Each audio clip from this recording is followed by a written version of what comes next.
on va recommencer rapidement. Bismillah, walhamdulillah, wassalatu wassalamu ala rasulillah, wa ala alihi wa sahbihi wa man walahu amma ba'd. Donc on commence le cours 102 dans l'explication du livre de Cheikh al-Islam ibn Taymiyyah, Al-Furqan bayna awliya ar-Rahman wa awliya al-Shaytan, avec les commentaires de Cheikh Salih al-Fawzan, hafidhahullah ta'ala. Et on est arrivé donc dans le livre où le Cheikh expliquait par rapport à la parole du prophète sallallahu alayhi wa sallam, lorsqu'il mentionne la discussion qu'il y a eu entre Adam et Moussa alayhim as-salam, et par rapport au fait de comprendre la différence entre les épreuves et les malheurs qui nous touchent et les péchés qu'on commet. Et le cheikh expliquait que en ce qui concerne les épreuves et les malheurs qui nous touchent, l'obligation du croyant par rapport à ça, c'est de faire preuve de patience. Lorsqu'on est touché par un malheur, de faire preuve de patience et d'endurer et d'espérer une récompense de la part d'Allah subhanahu wa ta'ala pour cette patience. Et également, en ce qui concerne les péchés, eh bien, il faut demander pardon à Allah subhanahu wa ta'ala et se repentir de ces péchés-là. Et donc, on voit que dans les deux cas, il y a une attitude spécifique à adopter et que c'est pas les deux la même. Et une des raisons pour ça, c'est que, comme on a expliqué déjà, les malheurs qui nous arrivent sont des choses prédestinées et les péchés qu'on commet, eh bien, c'est quelque chose que, même si c'est prédestiné, c'est quand même quelque chose qu'on a fait de notre plein gré. C'est pas la même chose que un malheur ou quelque chose sur laquelle on n'a aucune décision et aucun choix et aucune volonté. Donc le péché c'est différent puisqu'on le choisit et on le fait de notre plein gré et on a notre volonté qui est impliquée, notre capacité de faire les choses. Donc on est responsable de nos actions et de nos péchés. Et donc c'est pour ça que ça exige la repentance et le fait de demander pardon. On a parlé de ça au dernier cours et on a expliqué aussi la différence entre as-sabr par rapport au malheur, de faire preuve de patience, puis un autre degré qui a rapport avec ça, c'est ar-rida, le fait d'être satisfait vis-à-vis de l'épreuve et du malheur qui nous touche, et un autre degré qui est encore plus haut que celui-là, c'est ash-shukr ala al-musiba, c'est-à-dire d'être reconnaissant et de remercier Allah subhanahu wa ta'ala pour un malheur qui nous arrive. Alors que c'est pas tout le monde qui peut atteindre ce degré-là, et ça c'est un degré plus élevé encore. Et Cheikh al-Islam ibn Taymiyyah il dit ensuite, après avoir mentionné, il dit par rapport à la reconnaissance et au remerciement vis-à-vis des malheurs, il dit حيث جعلها سببا لتكفير خطاياه ورفع درجاته وإنابته وتضرعه إليه وإخلاصه له في التوكل عليه ورجائه دون المخلوقين. وأما أهل البغي والضلال فتجدهم يحتجون بالقدر إذا أذنبوا واتبعوا أهواءهم ويضيفون الحسنات إلى أنفسهم إذا أنعم عليهم بها. Donc, le Cheikh Ibn Taymiyyah, il dit ici que la personne donc, qui est atteinte par un malheur et qui va être reconnaissant envers Allah subhanahu wa ta'ala, il va remercier Allah subhanahu wa ta'ala pour ce malheur-là. Et ça, c'est un degré, on a expliqué, c'est un degré extrêmement élevé parmi les degrés de la foi. Et la raison de ce remerciement-là, c'est quoi? C'est parce que le fait que la personne qui a été atteinte par ce malheur, elle voit les grâces que Allah subhanahu wa ta'ala lui a fait, et du fait que cette épreuve ou ce malheur sera une cause pour que ses péchés soient expiés et effacés. Donc il remercie Allah subhanahu wa ta'ala pour ça. Et Cheikh Al-Fawzan il dit par rapport à ça, وَإِذَا كَانَ لَيْسَ عِنْدَهُ سَيِّئَاتٌ وَأَصَابَتْهُ مُصِيبَةٌ يَرْفَعُ اللَّهُ بِهَا دَرَجَاتِهِ يرفع الله بها درجاته في الجنة لأن الله قد يكتب للعبد درجة في الجنة لا يبلغها بالعمل ويقدر الله عليه المصائب من أجل أن يرفع الله بها درجاته أي نعم يرفع الله بها درجاته في الجنة لأن الله قد يكتب للعبد درجة في الجنة لا يبلغها بالعمل فيقدر الله عليه المصائب من أجل أن يرفع الله بها درجاته في الجنة. Donc le cheikh il explique que lorsque un serviteur n'a pas de, supposons qu'un serviteur n'a pas de péché et qu'il est atteint par un malheur quelconque, eh bien Allah subhanahu wa ta'ala, puisqu'il n'a pas de péché à expier cette personne, puisqu'il n'avait pas commis de péché, ou bien parce qu'il en avait commis mais il s'en était repenti déjà, alors par rapport à ce malheur-là, Allah subhanahu wa ta'ala va l'élever en degré dans le paradis. Et donc, si par exemple Allah subhanahu wa ta'ala avait par rapport à ses œuvres ou par rapport à qu'est-ce qu'il méritait, il l'avait établi dans un des degrés du paradis et que Allah subhanahu wa ta'ala avait prescrit pour lui ou écrit pour lui qu'il allait être dans un degré plus élevé qui ne pouvait pas être atteint uniquement par ses œuvres, eh bien Allah prédestine et fait en sorte que cette personne-là soit atteinte par un malheur qui va faire en sorte que Allah subhanahu wa ta'ala va l'élever en degré dans le paradis à cause de ce malheur-là. Parce que la personne est atteinte par ce malheur et il fait preuve de patience et d'endurance face à ce malheur-là et il reconnaît que ce malheur lui vient d'Allah subhanahu wa ta'ala. Alors il est patient et il endure et à cause de ça, Allah subhanahu wa ta'ala l'élève en degré et le fait rentrer dans un degré du paradis qui est plus haut, et qu'il ne pouvait pas atteindre uniquement par ses œuvres.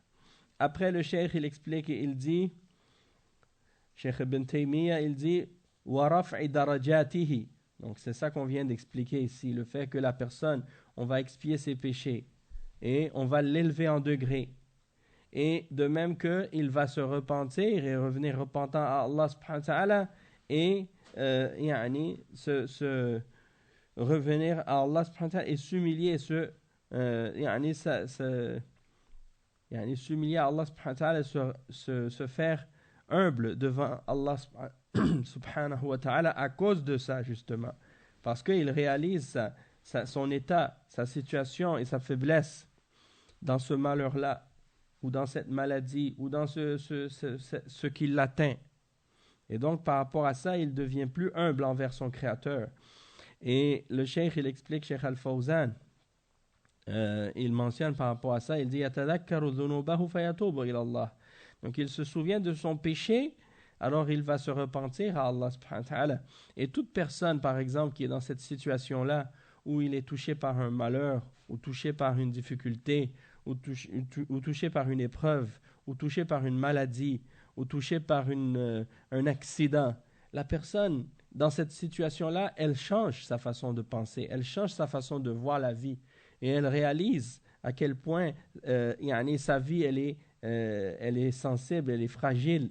Et à quel point Allah subhanahu wa ta'ala, à n'importe quel moment, est capable de reprendre son âme. Alors, il devient plus conscient de la réalité pour laquelle il a été créé. Et il se rappelle de ses péchés, alors il va être humble envers Allah et il va se repentir. Parce qu'il réalise que s'il meurt dans cet état-là, eh bien, avec tous les péchés qu'il a commis, il risque des châtiments ou bien une punition. Alors, ça l'amène à se repentir et à venir à la repentance. Et ensuite, le cheikh, il explique et il dit وَإِخْلَاصِهِ لَهُ فِي التَّوَكُّلِ عَلَيْهِ وَرَجَائِهِ دُونَ الْمَخْلُوقِينَ.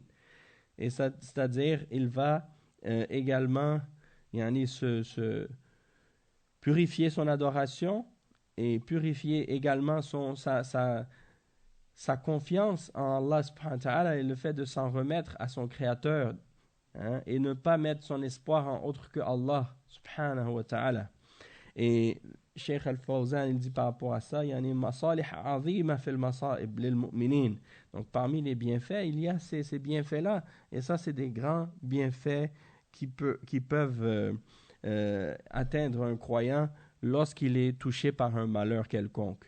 Et c'est des choses que la personne en temps normal, elle ne va pas nécessairement être capable d'atteindre dans une situation ordinaire ou normale.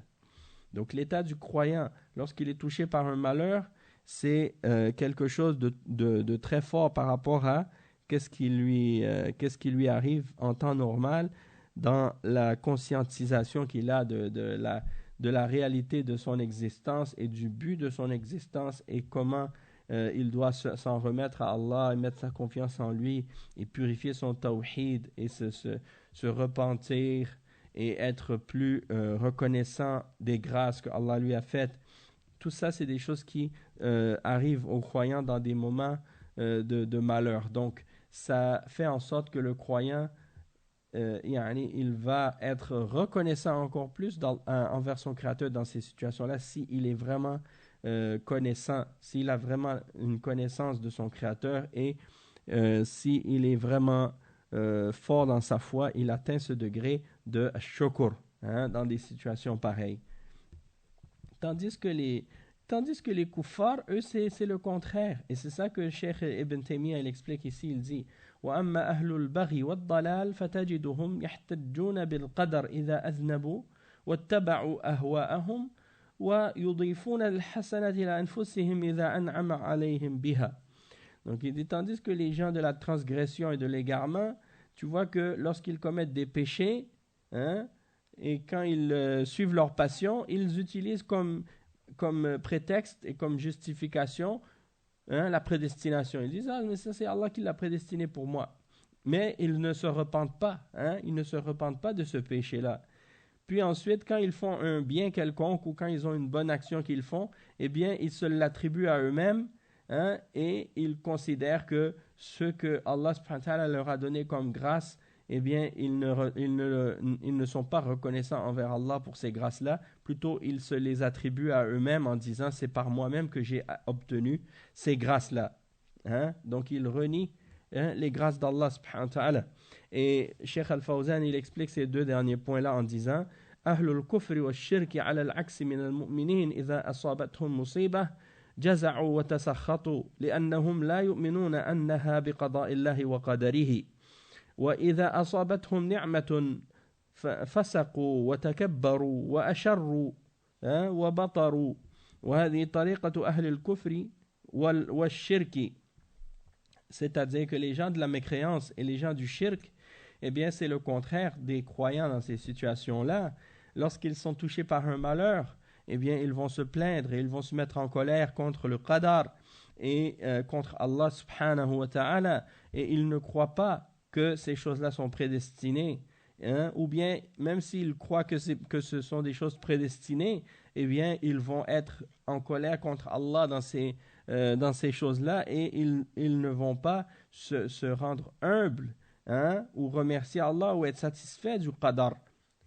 Mais plutôt, ils vont blâmer Allah subhanahu wa ta'ala et lui faire des reproches et se mettre en colère contre lui et contre ce qu'il a prédestiné pour eux. Parce qu'ils ne comprennent pas la sagesse divine et la raison pour laquelle Allah subhanahu wa ta'ala a prédestiné ces malheurs-là pour eux.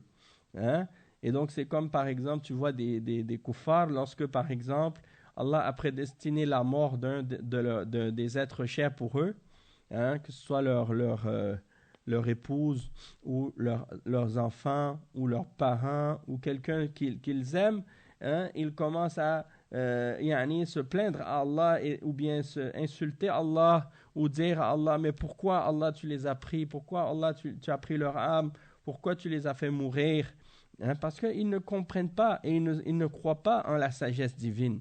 Ils pensaient que cette vie d'ici-bas allait être une vie éternelle ou quoi, Tout le monde doit goûter à la mort. Donc pourquoi lorsque Allah subhanahu wa ta'ala a décidé de prendre leur âme, tu réagis de cette manière et tu blâmes ton Créateur, alors que s'il t'a donné la vie, sans te demander la permission et sans te demander quoi que ce soit, il a le droit de reprendre cette vie-là quand il veut et comme il veut. Donc on n'a rien à objecter à ce que Allah subhanahu wa ta'ala a prédestiné dans nos existences. Et après le cheikh il dit, parce qu'en réalité, de toute façon, Allah subhanahu wa ta'ala, il ne fait pas d'injustice à personne. Inna Allah la yazlimu mithqala dharra. Et peu importe qu'est-ce qui t'arrive, tu sais que tout ce qui arrive dans ton existence, c'est pour une bonne raison. Et c'est pour une sagesse immense. que tu le réalises ou que tu ne le réalises pas, que tu le comprennes ou que tu ne le comprennes pas. Hein? Donc, les kuffars, eux, malheureusement, ils ne comprennent pas ça. Parce qu'ils ne croient pas en la prédestination.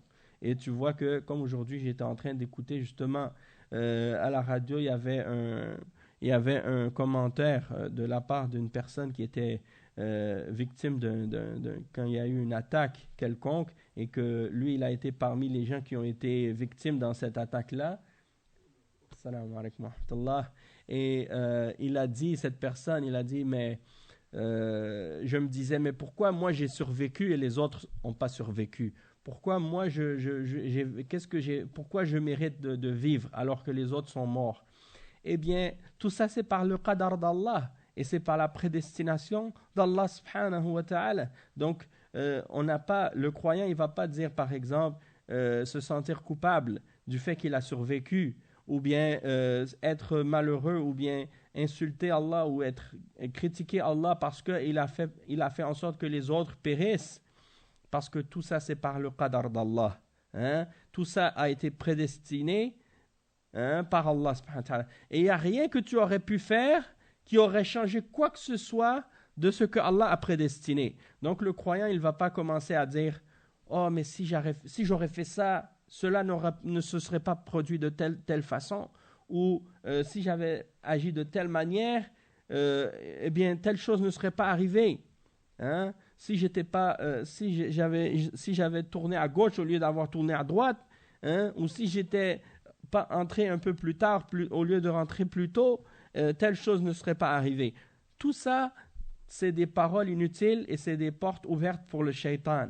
Parce que si c'est arrivé, c'est parce que Allah l'avait écrit. Et c'est que Allah subhanahu wa ta'ala l'avait écrit et prédestiné et voulu. Donc, rien n'aurait pu se passer autrement.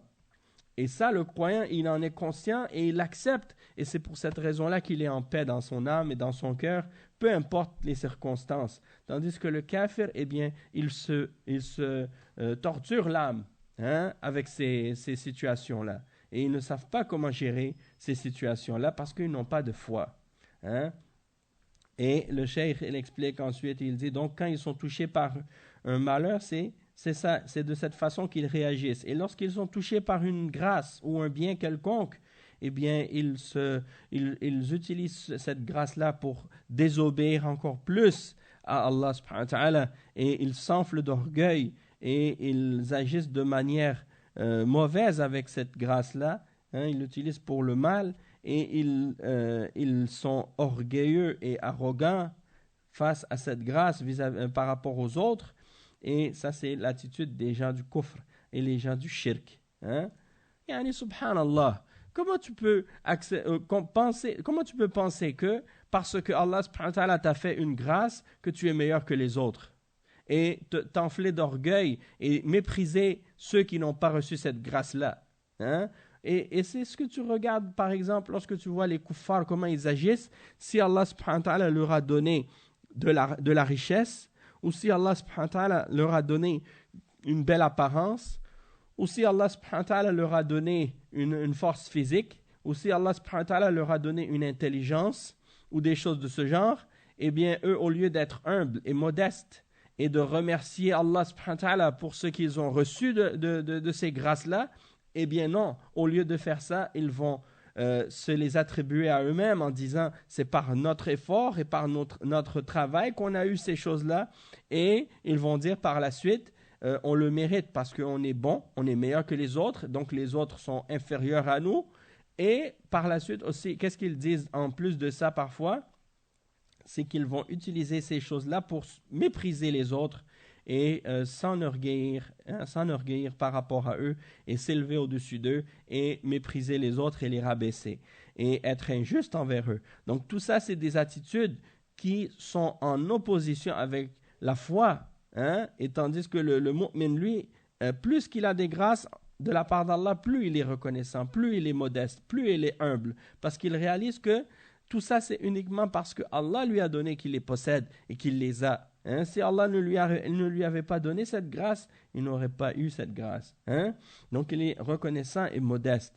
Après, le cheikh, il dit وَإِذَا أَنْعَمَ عَلَيْهِمْ بِالْحَسَنَاتِ لَا يَقُولُونَ هَذِهِ مِنَ اللَّهِ بل يقولون هذه بسبب فعلنا وكسبنا وكدنا ومعرفتنا وحذقتنا كما قال قارون لما نصح قال إنما أوتيته على علم عندي يعني هذا المال ليس من الله وإنما هو بكدي وكسبي فيضيف هذا إلى نفسه ويجحد فضل الله عليه. Donc le cheikh il dit lorsque une grâce lui arrive parmi des bonnes choses qui l'atteignent, au lieu de dire cette grâce elle vient d'Allah, non, eux ils disent pas ça. Ils disent pas cette grâce elle vient d'Allah. Ils disent cette grâce c'est à cause de mes actions que je la possède. C'est c'est à cause de ce que j'ai acquis. C'est à cause de mon intelligence, à cause de ma connaissance, à cause de ma force. J'ai obtenu ces choses-là. À cause de mon expérience, de mon expertise, de ma maîtrise. Parce que je suis fort dans ces choses-là. Je suis fort dans le commerce. Donc j'arrive à connaître les bonnes affaires et à savoir quand je dois investir et quand je dois profiter. Et là, à ce moment-là, je m'enrichis de cette manière-là parce que je suis intelligent. Tandis que les autres qui sont pauvres, eh bien eux, c'est parce qu'ils ne sont pas intelligents. Donc ils sont stupides ou ils sont bêtes. Ils ne sont pas aussi intelligents que moi. C'est pour cette raison-là que eux, ils n'ont pas reçu ces choses-là. Alors que, en réalité, tout ce qu'ils possèdent, ça lui vient d'Allah. Et c'est uniquement par la grâce d'Allah qu'ils le possèdent. Donc eux, ils renient la grâce d'Allah subhanahu wa ta'ala. Et donc ça, c'est le malheur de ces gens-là. Ils ne réalisent pas qu'à la fin, au jour de la résurrection, cela sera contre eux. Cela sera contre eux. Et ils vont le regretter. Allah al-Musta'an.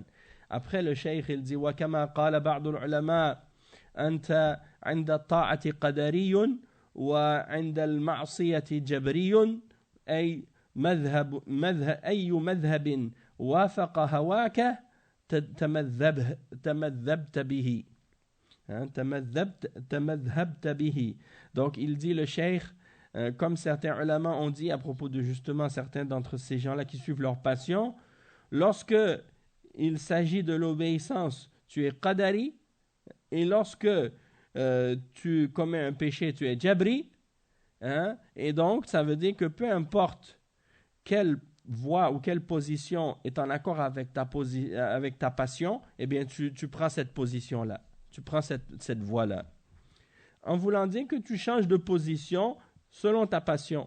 Tu n'es pas fidèle à quoi que ce soit. La seule réalité que tu suis, c'est ta passion en réalité. Et le cheikh, il explique cette citation-là, Cheikh Al-Fawzan, de la part des ulama que Ibn Taymiyyah a mentionné ici.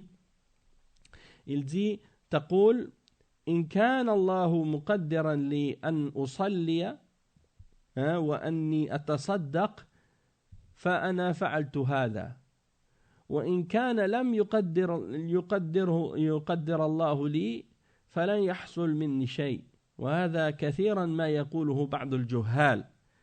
Il dit le cheikh qu'il y a beaucoup de gens qui ont cette attitude-là.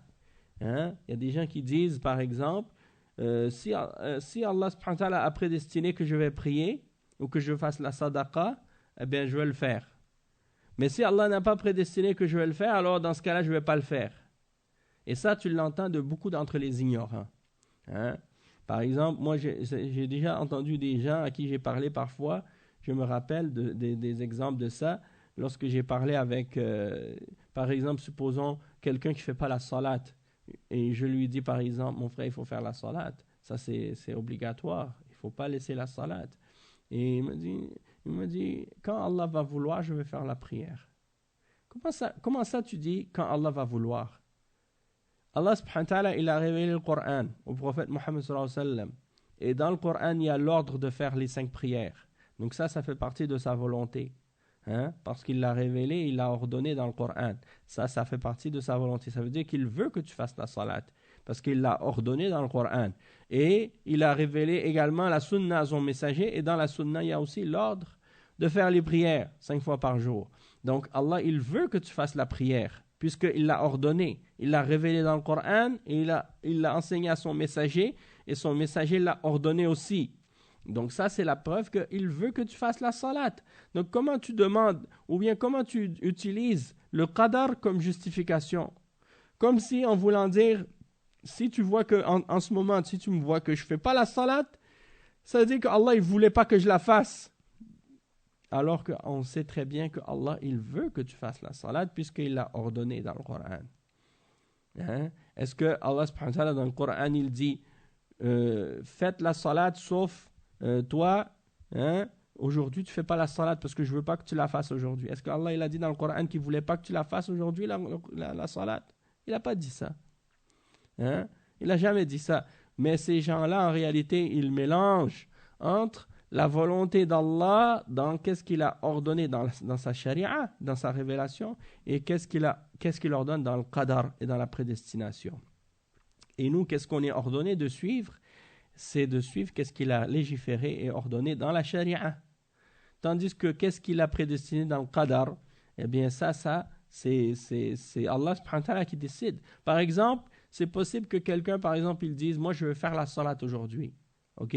Puis il sort pour aller à la mosquée, puis en chemin il se fait frapper par une voiture. Hein? Puis il se ramasse à l'hôpital sans connaissance. Donc, est-ce qu'il a fait la salat? Non, il n'a pas fait la salat. Est-ce que Allah subhanahu wa ta'ala, à ce moment-là, il lui avait ordonné de faire la salat? Oui, il lui avait ordonné de faire la salat comme il l'a ordonné à tous les croyants d'établir la salat. Sauf qu'il n'a pas voulu que cette salat soit établie pour lui parce que, pour une sagesse quelconque, Allah subhanahu wa ta'ala a décidé qu'il allait être frappé par cet accident-là ou par ce malheur-là. Hein? Et il y a une sagesse que Allah seul connaît derrière ça. Hein? Sauf que c'est pour dire que des fois tu veux faire quelque chose, mais Allah subhanahu wa ta'ala il l'a pas prédestiné pour toi, alors ça ne se produit pas, même si tu le veux. Et il n'y a pas de doute que cette personne, par son intention, du fait qu'elle voulait aller faire la salat et qu'elle avait l'intention d'aller faire la salat, mais que c'est quelque chose qui a été empêché parce qu'il a eu un accident, eh bien, malgré qu'elle ne l'a pas fait, Allah subhanahu wa ta'ala va lui écrire quand même la récompense de cette salat parce qu'il avait eu l'intention, il a fait les causes pour aller la faire. Donc, c'est pour dire que dans des cas comme ça, tu peux dire, Allah, il n'a pas voulu que tu fasses la salat. Dans ce cas-là, puisque c'est clair, il a prédestiné que quelque chose se produise qui t'empêche de la faire. Mais dans un cas normal où tu as toute ta volonté, tu as toute ta capacité, il n'y a aucun empêchement, il n'y a aucune maladie, il n'y a aucun problème, et toi, tu as le choix et la liberté de la faire ou de ne pas la faire, puis tu utilises le qadar en disant « mais Allah il n'a pas voulu », ça c'est un mensonge. Parce que tu sais très bien qu'Allah il a voulu que tu la fasses. Mais tu suis ta passion et tu obéis au shaitan et tu refuses de te soumettre et d'appliquer l'ordre d'Allah subhanahu wa ta'ala. Donc ça veut dire que c'est comme les gens qui ils sont dans ces cas-là. Wa alaykum assalam wa rahmatullahi wa barakatuh.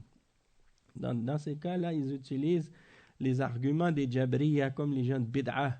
Quand ils font un péché, ils disent c'est le qadar. C'est le qadar. Et donc ça c'est beaucoup. Ou bien une femme, elle ne porte pas le hijab. Elle dit, mais quand Allah il va vouloir, je vais porter le hijab. Mais Allah subhanahu wa ta'ala, il a ordonné dans le Coran le hijab.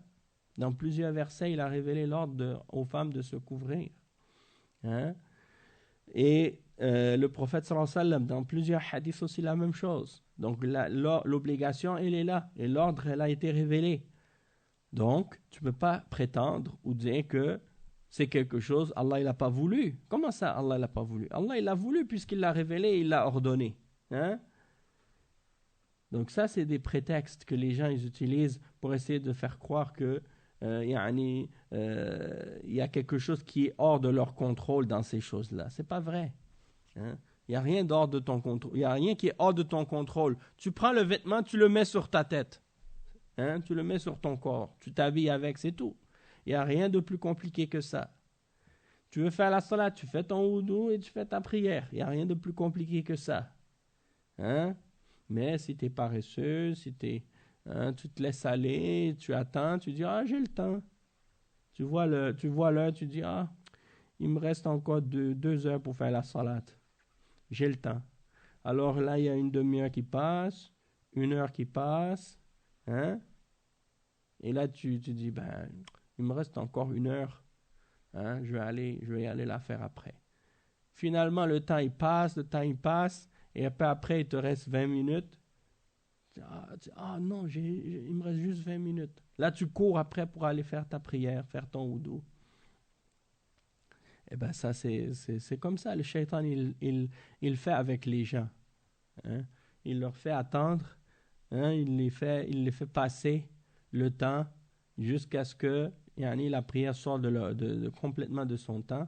Et puis, après, finalement, il manque la salat. Donc ça, c'est très dangereux, c'est très grave.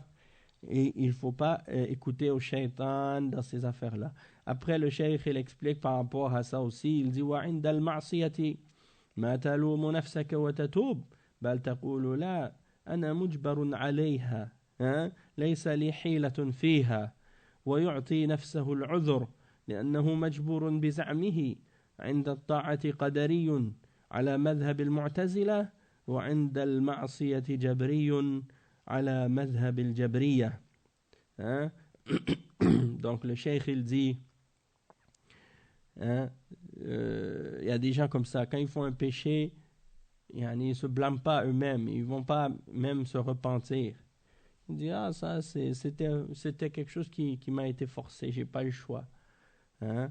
Et il se donne des excuses pour justifier son péché, hein? Et pour ne pas se repentir, c'est ça qui est plus grave. Et quand il fait des obligations, il dit, mais ça c'est moi qui l'ai fait, c'est pas prédestination, ça c'est Allah, c'est pas Allah qui a prédestiné, c'est moi qui a voulu le faire, je l'ai fait parce que j'ai voulu. Hein? Si je voulais pas, je le fais pas, des choses comme ça.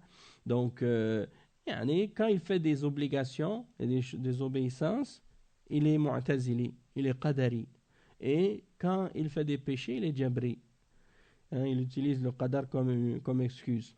Et après, le cheikh, il explique, il dit, il suit sa passion en réalité. Il dit, هذه مصيبة يعني الذين يختارون في المذاهب الأقوال الآن حتى في غير العقيدة الذين يختارون الفتاوى التي تصلح لهم أو تصلح لهم والأقوال التي تصلح لهم ولو ما عليها دليل ولو هي خطأ وأما التي لا تصلح لهم ولو عليها دليل وبرهان لا يقبلونها لأنهم يتبعون أهواءهم.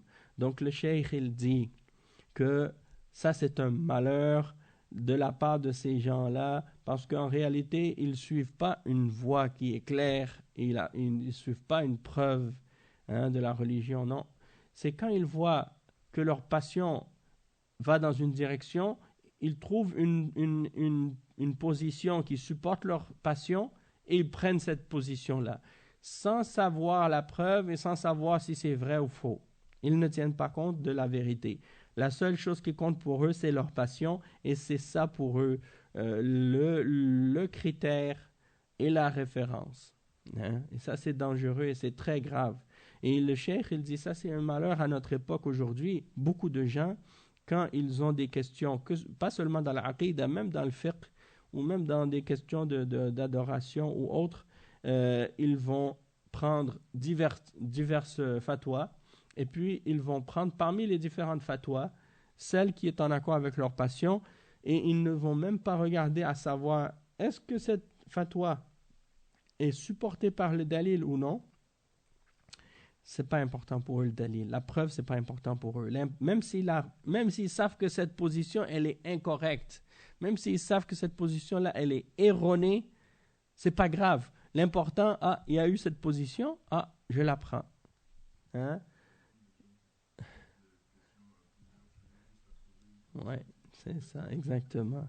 Il y a ça, c'est comme par exemple, comme le frère Abdul Wahhab, il dit, si quand par exemple tu veux chercher une réponse et tu trouves pas par exemple la réponse que tu veux, eh bien il y en a des gens, qu'est-ce qu'ils font, c'est ça. Ils veulent une réponse et donc ils vont appeler un cheikh pour poser la question. Et ils ne vont pas trouver la réponse qu'ils veulent entendre à ce moment-là. Donc, ils vont appeler un autre cheikh pour avoir une autre fatwa. Et l'autre cheikh, il va leur donner une autre réponse. Ils ne veulent pas entendre cette réponse-là. Ils vont appeler un autre encore. Et ils vont continuer à appeler les différents imams, les différents shuyukh, jusqu'à ce qu'ils tombent sur quelqu'un qui va leur dire « Oui, non, ça c'est correct, tu peux le faire, c'est correct. » Alors à ce moment-là, ils vont le prendre et ils vont le suivre, même si c'est contraire à la vérité.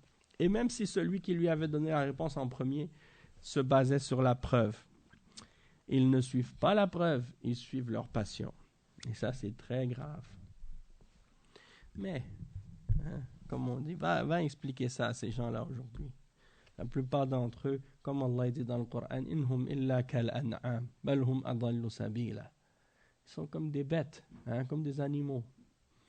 Même plus égarés encore. Ulaika kal an'am, bal hum adal. Wa alaykum salam wa rahmatullah. Afara'ayta man ittakhadha ilahahu hawahu. Est-ce que tu as vu celui qui a pris sa divinité, sa passion pour une divinité? Afanta takunu alayhi wakila. Est-ce que tu vas être un garant pour lui? Am tahsabu anna aktharahum yasma'una aw ya'qilun. Est-ce que tu penses que la plupart d'entre eux ils pensent, ils écoutent ou ils réfléchissent? Inhum illa kal an'am bal hum adallu sabila. Ils ne sont que comme des bêtes, des animaux, même plus égarés encore. Donc ça c'est la réalité, nasallallahu al-afiyah, de la plupart de ces gens-là. Tu vois des gens, par exemple, tu passes des années, tu leur expliques les manifestations, c'est haram. Les ulama, ils ont interdit ça et c'est contraire au Coran, et contraire à la sunna, contraire à la parole des salafs. Encore et encore, tu leur dis ça à chaque fois. Et aujourd'hui encore, ils partent dans la rue, ils vont manifester. Et là, dernièrement, il y avait cette manifestation qu'ils ont fait là, pour soi-disant contre qu'est-ce qu'ils appellent l'islamophobie. Et tu vois des musulmans qui marchent dans la rue, et des hommes et des femmes mélangés, et ils crient des slogans, ils chantent des je sais pas comment appeler ça. Non, c'est pas des hymnes, c'est des idioties là qu'ils radotent. Allah al-Musta'an. Et même, il y en a une dans ces vidéos-là, ils sont en train de chanter la laïcité là-dedans. Des musulmans, ils chantent, ouais, on aime la laïcité, on aime ça, pour que la laïcité nous protège. Que la laïcité te protège? C'est pas Allah subhanahu wa ta'ala qui te protège, c'est la laïcité qui te protège. A'udhu billah. Quoi, le coffre, il te protège? C'est le coffre qui te protège? Non, mais comment quelqu'un qui est musulman, qui a compris la ilaha illallah, comment il peut dire une parole comme ça? Ça, c'est la preuve de l'inconscience et de l'ignorance de beaucoup de gens. Mais il ne faut pas s'étonner quand tu vois ces gens-là, lorsque tu regardes de qui ils apprennent leur religion, après tu t'étonnes pas. Des gens, par exemple, comme ceux qui sont sur YouTube là, actuellement là, et qui font des vidéos pour montrer leur face sur Internet, parce que c'est devenu la mode. Tout le monde veut devenir des youtubeurs. Donc ils font des fatwas batila et ils n'ont même pas peur de dire le batil. Et pire encore, ils se vantent de ce qui est honteux et ils ont honte de ce qui est une fierté. Tu vois un parmi eux qui dit oh, mais il m'accuse d'être un salafi, moi j'ai rien à voir avec ça. Moi je suis pas salafi, moi je suis mubtadi'. Il est fier d'être mubtadi', il a honte d'être salafi. Alors que la fierté c'est d'être salafi, de suivre la voie des salafs. Tu suis la voie et la aqida et la méthodologie des sahaba. Tu as honte de ça et tu es fier d'être sur la voie des khalaf et des mubtadi'a et des gens de hizbiyya et de dalal. Et ça, tu es fier de ça, tu t'en vantes. Nasallallahu al-afiyah. Ben, c'est ça. Non, mais c'est exactement. C'est quelqu'un comme ça. On dirait ils ont oublié que leur maître et leur créateur, c'est Allah subhanahu wa ta'ala, c'est pas les kuffars, c'est pas la République, c'est pas la France. Hein? Et les pays, c'est des choses qui changent. C'est pas des choses qui sont stables. Si tu regardes, par exemple, 500 ans en arrière, la France, c'était pas qu'est-ce que c'est aujourd'hui. Si tu recules 1000 ans en arrière, c'était pas qu'est-ce que c'est aujourd'hui. La terre, ça reste la terre. Mais les hommes qui sont dessus, ils changent. Et à un moment, ils ont une croyance et à un autre moment, ils en ont une autre. Et qu'est-ce qu'ils ont aujourd'hui comme croyance? Ça ne veut pas dire que c'est ça qui va rester pour toujours. Et comme ce n'était pas là depuis longtemps, hein, avant, tu recules dans le passé, ils n'avaient pas la croyance qu'ils ont aujourd'hui. Les êtres humains, ils changent. Mais la terre, c'est la terre. La terre, c'est la terre d'Allah. La terre, elle appartient à Allah, elle n'appartient pas aux créatures. Mais les hommes, ils oublient. Les hommes, ils oublient cette réalité-là. Hein? Donc, Allah al-Musta'an, yani, il faut que les musulmans réalisent la réalité de qu'est-ce que signifie la ilaha illallah et qu'est-ce que ça implique pour eux en tant que croyants, comment ils doivent vivre leur religion et leur islam et ne pas laisser les kuffars les intimider ou leur faire peur dans leur religion. Hein? Parce qu'ils se laissent marcher sur les pieds. Ils se laissent marcher, non pas sur les pieds, même sur le corps au complet. Hein? C'est ça qui arrive, la réalité. Et ils sont obligés de sortir dans la rue, faire des manifestations pour des trucs bêtes comme ça. Donc, s'ils faisaient leur devoir de da'wa et de commencer par eux-mêmes d'appliquer l'islam, il n'y aurait pas eu ce problème-là. Mais le problème, c'est qu'ils ne pratiquent pas. Qu'est-ce qu'ils doivent appliquer, ils ne l'appliquent pas. Et qu'est-ce qu'ils doivent faire, ils ne le font pas.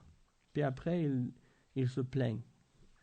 Le cheikh, il dit ensuite وأهل الهدى والرشاد إذا فعلوا حسنة شهدوا أنعام الله عليهم بها وأنه هو الذي أنعم عليهم وجعلهم مسلمين وجعلهم يقيمون الصلاة وألهمهم التقوى وأنه لا حول ولا قوة إلا به فنزال عنهم بشهود القدر العجب والمن والأذى وإذا فعلوا سيئة استغفروا الله وتابوا إليه استغفروا الله وتابوا إليه منها.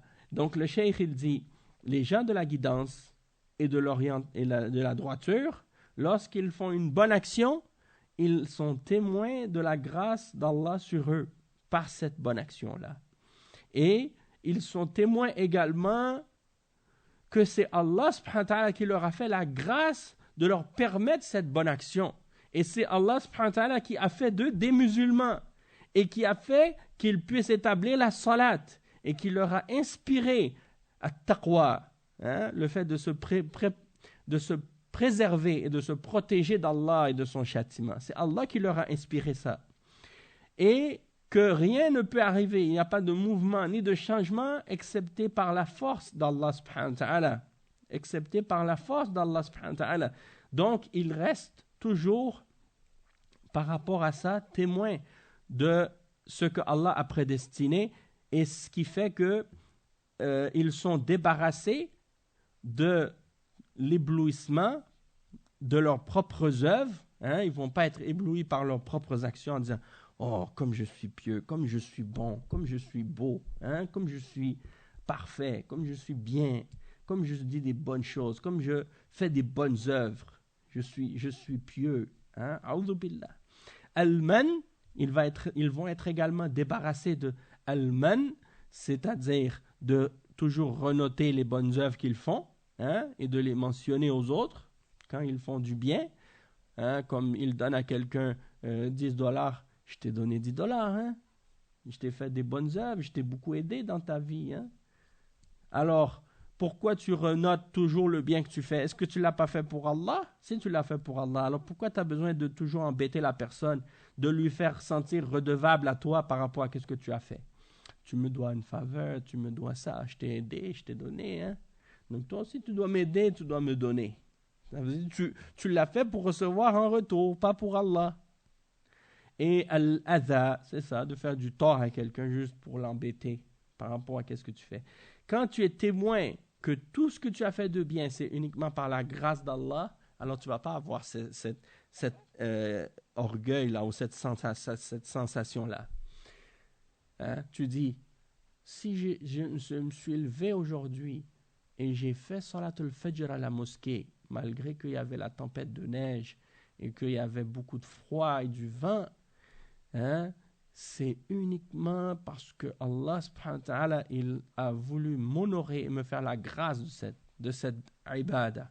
J'ai fait les causes, j'ai fait les efforts.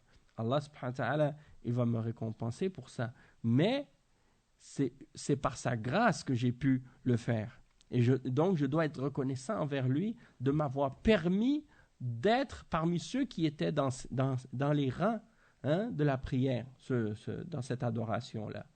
Parce que si j'ai été capable de l'adorer, c'est parce que c'est lui qui m'a donné la force et qui m'a donné la capacité et qui m'a donné la foi et qui m'a donné la piété. Hein? Donc je suis redevable de tout, hein, par rapport à lui et par rapport à tout le bien que je fais. C'est pas de moi-même seulement que j'arrive à le faire, mais c'est uniquement par l'honneur qu'il me fait et par la générosité qu'il me fait et par la guidance qu'il m'a donnée. Et quand tu commets un péché, eh bien tu demandes pardon à Allah subhanahu wa ta'ala et tu te repens à Allah subhanahu wa ta'ala d'avoir commis ce péché-là. Wa alaykum assalam wa rahmatullahi wa barakatuh.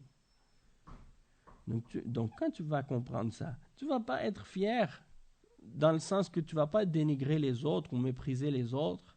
Hein? Au contraire, tu vas être humble et modeste et tu reconnais que Allah il t'a fait une grâce. Tu vas être reconnaissant envers Allah. Comme le cheikh dit, Shakarullah alayha wa atarafu bi fadlillahi alayhim. Ils vont être reconnaissants envers Allah et ils vont reconnaître la grâce que Allah leur a faite. ولا يعجبون بعباداتهم وطاعتهم لأنهم يعرفون أن الفضل من الله وهو الذي وفقهم لها هو الذي تفضل عليهم بذلك فيشكرون الله على الطاعة ويستغفرون الله عند المعصية وهم يشكرون عند النعم والطاعة من أعظم النعم والطاعة من أعظم النعم وأكبرها. Donc ils vont pas être éblouis par leurs adorations et leurs obéissances. Hein? Ils savent que c'est par la grâce d'Allah qu'ils font ça et que Allah leur a donné le succès de pouvoir le faire et que c'est une grâce pour eux de sa part et ils ont donc de la reconnaissance envers Allah par rapport à l'obéissance qu'ils ont fait. Ils demandent à Allah pardon lorsqu'ils commettent un péché et ils sont reconnaissants lorsqu'ils ont une grâce. Et parmi les grâces d'Allah, l'obéissance est une des plus grandes grâces. Il n'y a pas une grâce plus grande que celle-là. Et par exemple, la grâce d'avoir accepté l'islam. Il y a des gens qui disent, moi j'ai accepté l'islam, c'est par rapport à mon intelligence. Parce que je suis très très intelligent et donc j'arrive à trouver les preuves et les explications et je comprends vite. Donc j'arrive à trouver la vérité et donc si je me suis converti à l'islam, c'est parce que je suis très intelligent et c'est pour ça que je suis musulman. A'oudhu billah. Donc ça c'est très grave de penser comme ça parce que cette intelligence que tu as, c'est uniquement Allah qui te l'a donnée. Et si tu penses que c'est uniquement à cause de ton intelligence, sache qu'il y a des gens qui sont plus intelligents que toi et eux n'ont pas été guidés par Allah. Alors, si tu penses que c'était juste une question d'intelligence et que ce n'était pas une grâce que Allah t'a faite, alors dans ce cas-là, tu as renié la grâce d'Allah, subhanahu wa ta'ala. Et c'est ça le malheur aussi, comme je disais l'autre jour, par rapport à certains qui pensent que chaque chose qu'il y a dans la religion, il faut que ce soit établi par une preuve scientifique, puis qu'il faut qu'il y ait un argument rationnel ou une preuve rationnelle et scientifique pour chaque élément et chaque petit détail de la foi. Et ils sont presque dans la situation où ils disent si quelque chose n'est pas prouvable scientifiquement, alors je ne l'accepte pas dans la religion. Et ça, c'est grave. Hein? Parce que ça veut dire qu'ils ne croient pas en l'invisible et ils n'ont pas de foi réelle. Hein? Ils ne croient qu'en qu'est-ce qui est mathématique ou scientifique. Et ça, c'est clair que ces gens-là n'ont pas compris la réalité de la foi. Parce que Allah subhanahu wa ta'ala, il a révélé dans le Coran les preuves et la vérité et les explications au sujet de la foi, au sujet de la religion, si quelqu'un veut être bien guidé. Et si quelqu'un, wa alaykum salam wa rahmatullahi wa barakatuh, si quelqu'un n'a pas la foi en la révélation d'Allah, il ne peut pas être guidé, même s'il est intelligent, ou même s'il connaît toutes les trucs scientifiques qui existent sur Terre. Hein? Il y a des grands scientifiques qui ont vécu. C'était des génies, comme on dit. Hein? Ils disent que c'est des génies, ces gens-là. Et ils ont reçu comment on appelle? Des prix Nobel. Ils ont reçu des prix Nobel. Pourtant, ils ne croient pas en Allah. Ils ne croient pas en Allah. Ils n'ont jamais mis leur front par terre devant leur Créateur. Et ils ne se sont jamais abstenus de faire un péché ou de commettre un péché par foi, hein, en la révélation d'Allah.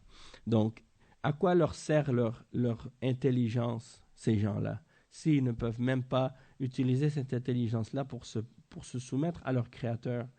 Et peut-être même que parmi ces gens-là, il y en a qui sont des gens qui croient en Allah, hein, mais qui sont des mouchriquins. Tu vas en Inde, tu vas voir plein de gens, ils ont des doctorats, c'est des médecins, c'est des scientifiques. Et quand ils ont quelque chose, ils demandent à leurs idoles, ils se prosternent devant leurs idoles, et ils sont des scientifiques. Hein? Tu vois des chrétiens catholiques qui vont à l'église, se mettent à genoux devant une croix, devant Jésus, devant Marie, hein, ou devant des statues de Jésus, devant des statues de Marie, et pourtant ce sont des scientifiques. Ce sont des gens qui ont des doctorats en médecine ou en chimie ou en physique, et quand ils ont un problème, ils se tournent vers la croix, ils se tournent vers Marie, vers des saints, au lieu de demander à Allah le Créateur. Le fait d'avoir la connaissance et de connaître des trucs scientifiques, ça ne guide pas quelqu'un s'il est égaré. Et en même temps, ça ne montre pas non plus nécessairement à quelqu'un où est-ce qu'il est le bien, où est-ce qu'il est le mal. Tu vois de ces gens-là qui sont médecins, par exemple, ils disent à leurs patients, il ne faut pas fumer, c'est pas bon pour la santé, sauf qu'eux, ils fument. Hein? Pourquoi ils fument s'ils savent que ce n'est pas bon pour la santé? Parce qu'ils suivent leur passion. Donc, ce n'est pas suffisant juste d'avoir la connaissance et d'avoir des connaissances scientifiques, mais il faut aussi avoir la guidance pour être capable de savoir où est-ce qu'il est le bien et d'avoir la foi pour être capable de le suivre, hein, et de se préserver. Et aussi, peut-être qu'ils vont faire du bien, mais pas parce qu'ils croient que s'ils ne le font pas, ils vont être châtiés. Et s'ils le font, ils vont être récompensés par Allah. Ils disent, nous, on ne fait pas le bien parce qu'on attend une récompense au paradis. Et on ne s'abstient pas de faire le mal parce qu'on a peur d'un châtiment dans l'au-delà. Nous, on fait le bien juste pour faire le bien. Ou on s'abstient de faire le mal juste parce qu'on veut s'abstenir de faire le mal. Ouais, ou bien sa conscience, comme tu dis. Mais ce n'est pas considéré comme une bonne action dans ce cas-là. Et qu'est-ce qu'ils font n'a aucune valeur, puisqu'au jour de la résurrection, ils ne vont pas être récompensés pour ça. Et donc, ils vont regretter qu'est-ce qu'ils ont pensé, hein, d'avoir eu cette attitude ou cette façon de penser-là. Et le cheikh, il dit ensuite, donc, lorsqu'ils commettent un péché, les croyants, ils se repentent à Allah, ils demandent pardon. Les kuffars, ils font des péchés, ils se repentent pas à Allah, ils ne demandent pas pardon à Allah. Au contraire, ils sont trop orgueilleux pour reconnaître le tort qu'ils ont fait et encore plus de demander que Allah leur pardonne. Hein? Non, ils veulent jamais demander pardon, parce que de demander pardon, ça serait de reconnaître que qu'est-ce qu'ils ont fait, c'est mal. Et eux, ils ne veulent pas reconnaître qu'ils font du mal. Parce qu'ils pensent que c'est eux qui déterminent qu'est-ce qui est bien et mal.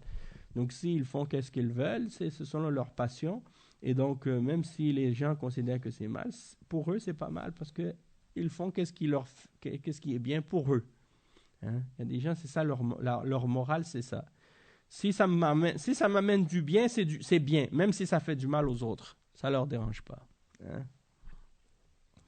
Et le cheikh il dit النعم ينسبونها إلى الله أما الذنوب فإنهم ينسبونها إلى أنفسهم فيتوبون إلى الله ويستغفرون. Donc les croyants ils reconnaissent que le bien il vient d'Allah, tandis que les péchés ils les attribuent à eux-mêmes. Ils disent ça c'est mes péchés, c'est mes actions, et ils demandent pardon à Allah pour leurs péchés. Le cheikh Ibn Taymiyyah il dit ensuite ففي صحيح البخاري عن شداد بن أوس قال رسول الله صلى الله عليه وسلم سيد الاستغفار أن يقول العبد اللهم أنت ربي لا إله إلا أنت خلقتني وأنا عبدك وأنا على عهدك ووعدك ما استطعت أعوذ بك من شر ما صنعت أبوء لك بنعمتك علي وأبوء بذنبي فاغفر لي فإنه لا يغفر الذنوب إلا أنت من قالها إذا أصبح موقنا بها فمات من ليلته دخل الجنة.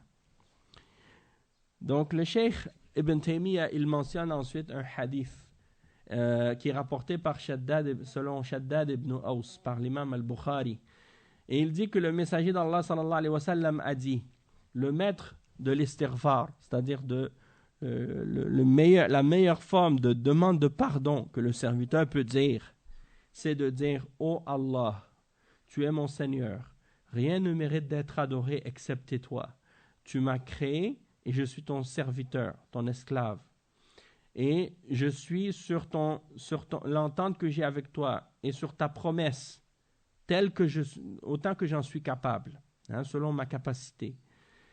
Je cherche refuge en toi contre le mal de ce que je fais, le mal de mes actes, les mauvaises conséquences de mes actions et le mal que j'ai fait. Je reconnais à toi la grâce que tu m'as faite et je reconnais à toi mon péché, alors pardonne-moi, car personne ne pardonne les péchés excepté toi.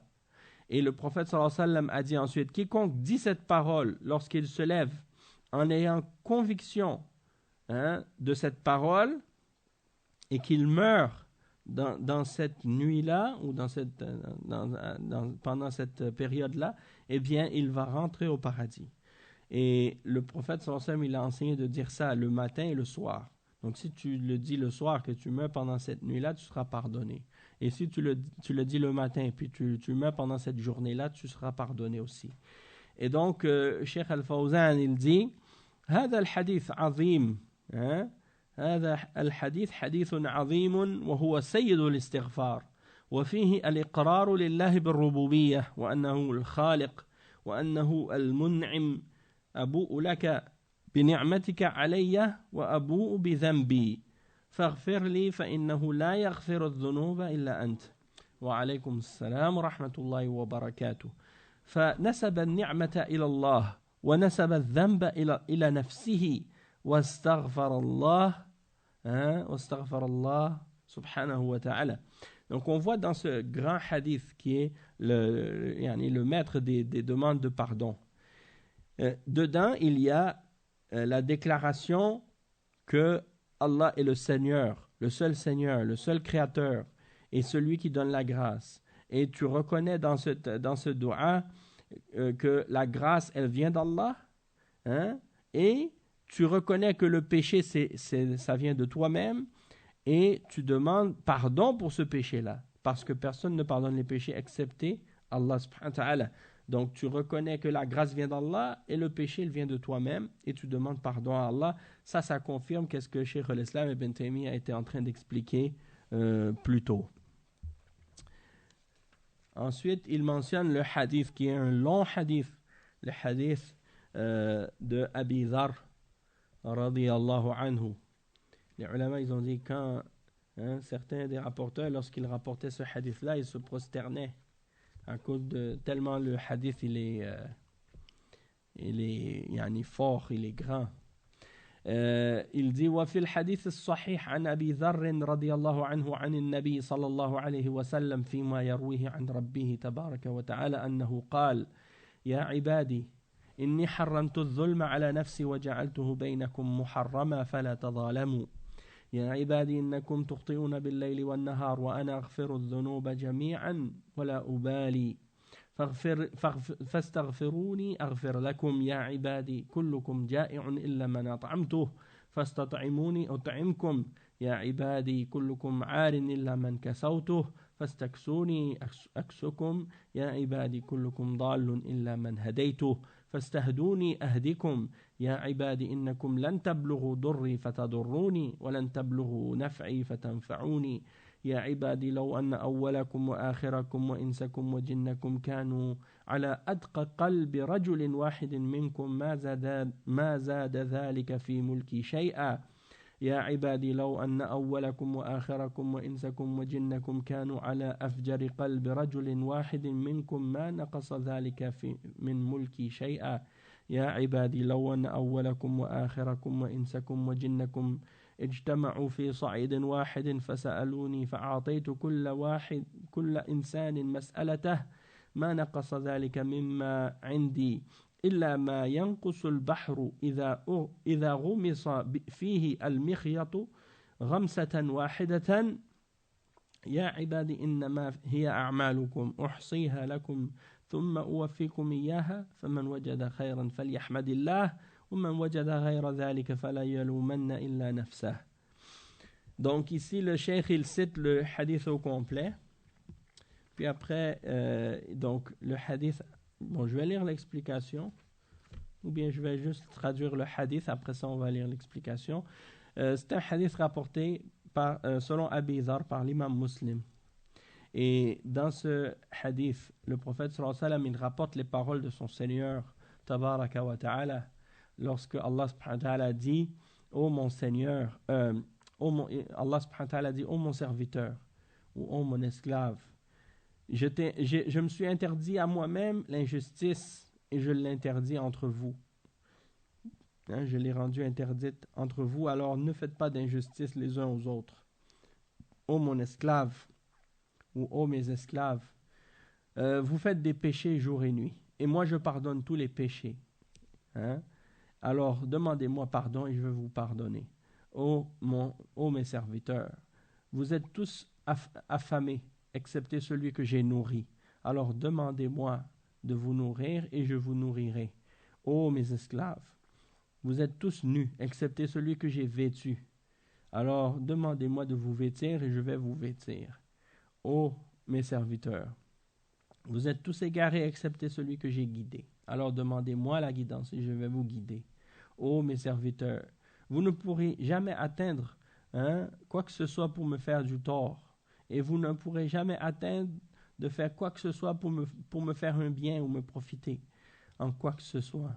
Alors, ensuite il dit, ô mon serviteur, si le premier d'entre vous et le dernier d'entre vous, l'humain d'entre vous et le djinn d'entre vous, et avait le cœur le plus pieux du plus pieux des hommes parmi vous, eh bien cela n'aurait rien augmenté dans mon royaume, en quoi que ce soit. Ô mes serviteurs, si le premier d'entre vous et le dernier d'entre vous, l'humain d'entre vous et le djinn d'entre vous, avaient le cœur le plus pervers, des cœurs des plus pervers de l'homme le plus pervers parmi vous, eh bien cela n'aurait rien diminué dans mon royaume. Ô mon serviteur, si le premier d'entre vous et le dernier d'entre vous, l'humain d'entre vous et le djinn d'entre vous, étaient réunis dans un seul lieu et me demandaient chacun d'entre eux ce qu'il veut et que je lui donnais à chacun ce qu'il a demandé, eh bien cela n'aurait même pas fait diminuer de mon royaume ce que l'aiguille qu'on trempe dans l'océan peut faire diminuer de la quantité de l'eau qui sort de cette aiguille-là lorsqu'elle est trempée dans l'océan. Ô mon serviteur, ce ne sont que vos œuvres que je récolte pour vous. Et je vais vous rendre ces œuvres-là telles que vous les avez faites. Alors que celui qui trouve du bien glorifie Allah, tandis que celui qui trouve autre que le bien, qu'il ne blâme que lui-même.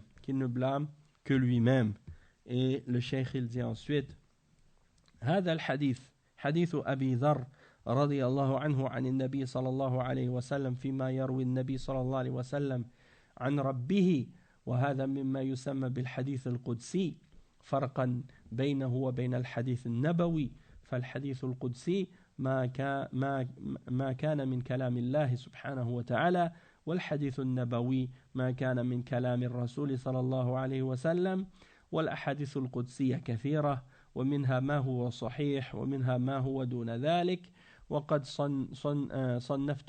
صنفت فيها مصنفات، وهذا الحديث من أشهرها لأنه تضمن أشياء كثيرة.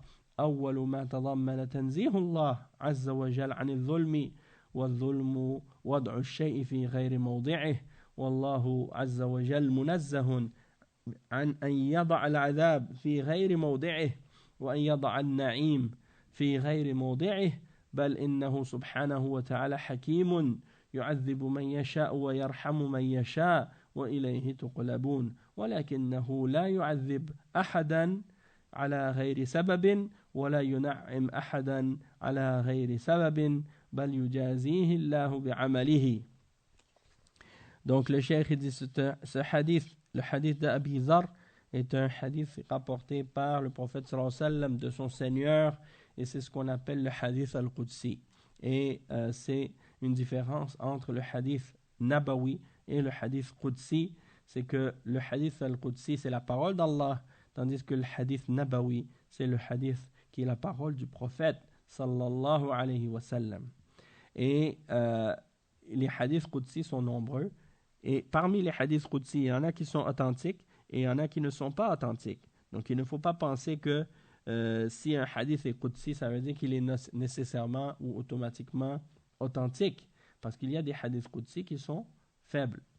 Et aussi le fait que le hadith nabawi soit une parole du prophète sallallahu alayhi wa sallam, c'est sûr qu'il y a une différence entre le hadith Qudsi et le hadith nabawi par le fait que un est la parole d'Allah et l'autre est la parole du prophète sallallahu alayhi wa sallam. Sauf que c'est clair que le hadith al-nabawi, il fait aussi partie de la révélation d'Allah, puisque le prophète sallallahu alayhi wa sallam, quand il parle, il ne parle pas de lui-même, mais c'est une révélation qui lui est faite. Sauf que cette révélation, c'est pas la parole d'Allah, c'est la parole du prophète quand c'est le hadith nabawi, et quand c'est le hadith qudsi, c'est la parole d'Allah. Mais encore une fois aussi, la différence entre le Coran et le hadith qudsi, elle est là également. Du fait que le Coran, c'est le Coran, et le hadith qudsi, c'est le hadith qudsi. Et les deux sont la parole d'Allah, mais les deux ne sont pas le Coran. Les deux ne sont pas le Coran. Et ensuite, le cheikh explique que il y a des livres qui ont été écrits dans lesquels les ulama ont recueilli ou rassemblé les hadiths qui sont qudsi ensemble. Donc tu vas trouver certains savants, par exemple, ils ont rassemblé les hadiths qudsi ensemble dans un seul livre, ou bien ils en ont rassemblé plusieurs. Et il dit donc ce hadith-là, c'est un des plus célèbres parmi les hadiths qudsi. Et une des raisons de ça, c'est parce qu'il réunit en lui-même plusieurs éléments très importants. Et parmi ces éléments-là, le fait que Allah subhanahu wa ta'ala s'est purifié lui-même de commettre de l'injustice. Et l'injustice, ça signifie de mettre quelque chose ailleurs qu'à sa place. Hein? Et Allah subhanahu wa ta'ala est donc purifié ici de mettre le châtiment ailleurs que à sa place, c'est-à-dire ailleurs que pour celui qui le mérite, ou de mettre ses grâces ailleurs que à sa place, parce que Allah subhanahu wa ta'ala, il est parmi ses noms, c'est qu'il est Al-Hakim, c'est-à-dire le sage. Et quelqu'un, lorsqu'il est sage, ça veut dire que ce qu'il fait, il le fait avec sagesse, c'est-à-dire pour une raison, et il met chaque chose à sa place, là où elle doit être, et selon ce qu'elle mérite. Et comme il le mentionne dans le verset 21 dans Surat Al-Ankabut, il châtie qui il veut et il fait miséricorde à qui il veut. Et c'est vers lui que vous serez ramenés. Sauf qu'il ne va pas châtier quiconque sans que ce soit pour une cause, et il ne va pas faire grâce à quelqu'un excepté pour une cause. Mais il rétribue chacun selon ses œuvres.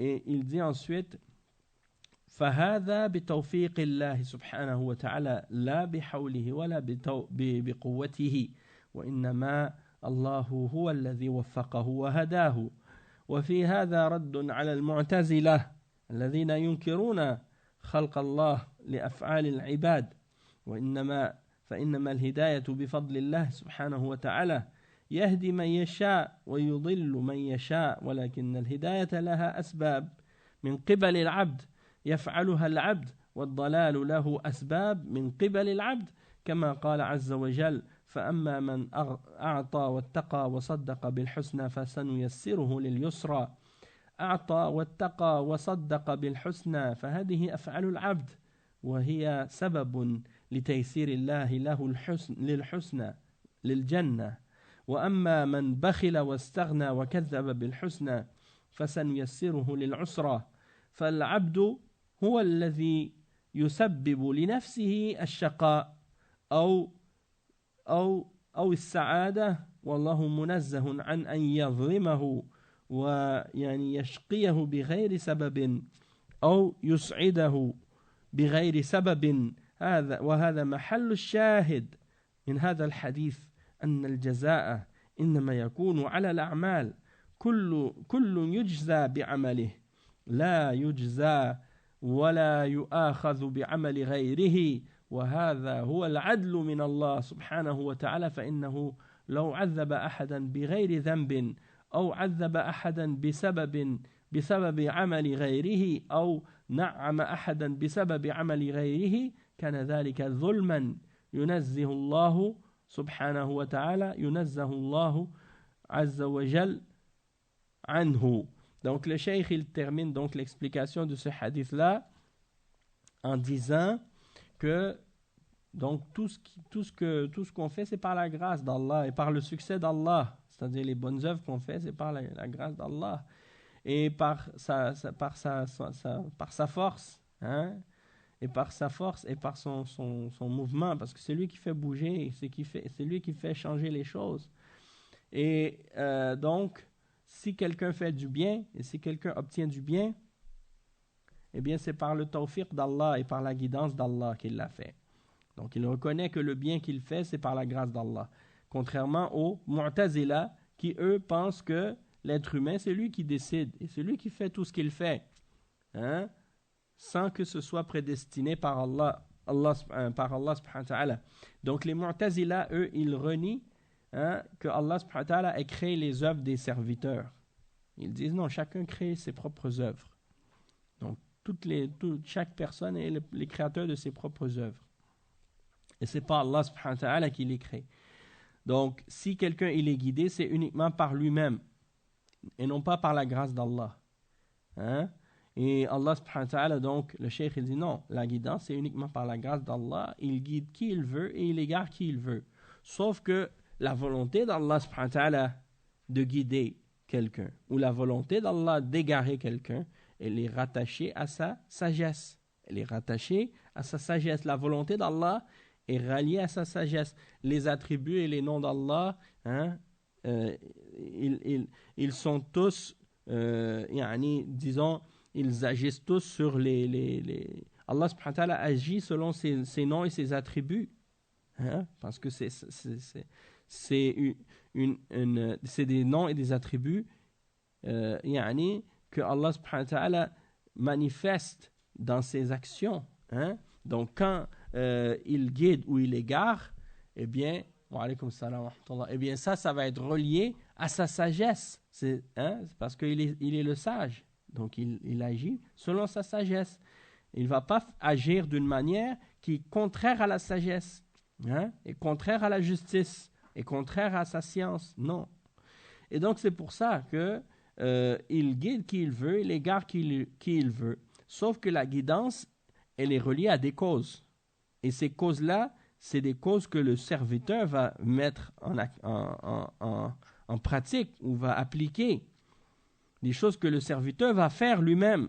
Hein? Lorsqu'il va faire les causes de la guidance, eh bien, Allah subhanahu wa ta'ala va le guider par sa grâce, par sa sagesse. Et lorsqu'il va faire les causes de l'égarement, eh bien, lorsque le serviteur agit d'une manière qui fait en sorte qu'il fait des causes de l'égarement, il va être égaré à cause de ça. Et Allah subhanahu wa ta'ala, il mentionne ça clairement dans plusieurs versets dans le Coran, et le cheikh, il a mentionné juste un exemple de ça pour confirmer ce principe-là. Lorsque Allah subhanahu wa ta'ala, il dit فَأَمَّا مَنْ أَعْطَى وَاتَّقَى, quiconque a donné et s'est préservé d'Allah et de son châtiment, en faisant ce qui est bien et en s'écartant de ce qui est interdit. Et il dit وَصَدَّقَ بِالْحُسْنَى, et il a cru en al-husna. Al-husna, c'est-à-dire il a cru en la récompense du paradis et l'au-delà. Donc, Allah va lui faciliter, il va lui rendre facile la facilité. Il va lui rendre facile la facilité, c'est-à-dire il lui rendre facile le paradis. Il va faire en sorte qu'il va être capable d'aller au paradis. Il va lui rendre facile ça. Pourquoi? Parce qu'il a fait les causes. Il a donné sadaqa, il s'est écarté des péchés, il a fait ce qui est ordonné et il a cru avec sincérité. Donc Allah lui facilite le bien et il lui donne la guidance. Et il dit également par rapport au contraire de ce qui est bien, وَأَمَّا مَنْ بَخِلَ وَاسْتَغْنَى. Bakhila, c'est-à-dire quelqu'un qui a été avare. Il n'a pas voulu partager ou donner. Il a gardé tout ce qu'il a pour lui. Wastarna, ça veut dire il s'est pensé suffisant à lui-même. Il pense qu'il n'a pas besoin d'Allah. Il peut se passer d'Allah. Wakadhaba bil husna, et il a traité la récompense du paradis de mensonge. Il a renié l'au-delà, il a renié la foi. Alors Allah va lui faciliter la difficulté. Il va lui rendre facile la difficulté, c'est-à-dire il va lui rendre facile le chemin vers l'enfer. Donc le serviteur, c'est lui qui fait les causes pour lui-même, soit pour avoir le bonheur ou soit pour avoir le malheur. Et Allah subhanahu wa ta'ala est donc purifié de lui faire une injustice ou un malheur quelconque autre que par sa cause. Ou de lui donner un bonheur quelconque par autre que par sa cause, ou bien sans cause. Comme si en voulant dire, Allah il va punir quelqu'un sans que la personne ait fait de cause pour être puni. Allah est purifié de ça. Parce que ça, c'est de l'injustice. Et Allah, il ne fait pas d'injustice. Donc, il ne va pas punir quelqu'un sans que la personne ait fait des causes nécessaires pour être puni. Il ne va pas non plus récompenser quelqu'un sans qu'il ait fait les causes pour mériter la récompense.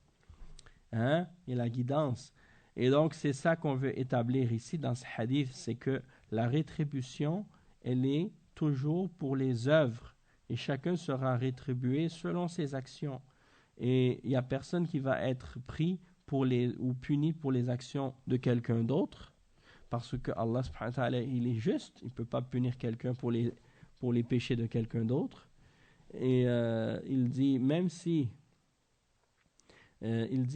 si quelqu'un était châtié ou puni pour les péchés de quelqu'un d'autre, ou si il châtiait quelqu'un sans cause des œuvres qu'il a fait lui-même, ou qu'il punissait quelqu'un à cause des actions de quelqu'un d'autre, ou qu'il donnait une grâce à quelqu'un à cause des actions de quelqu'un d'autre, eh bien dans ce cas-là, ce serait de l'injustice.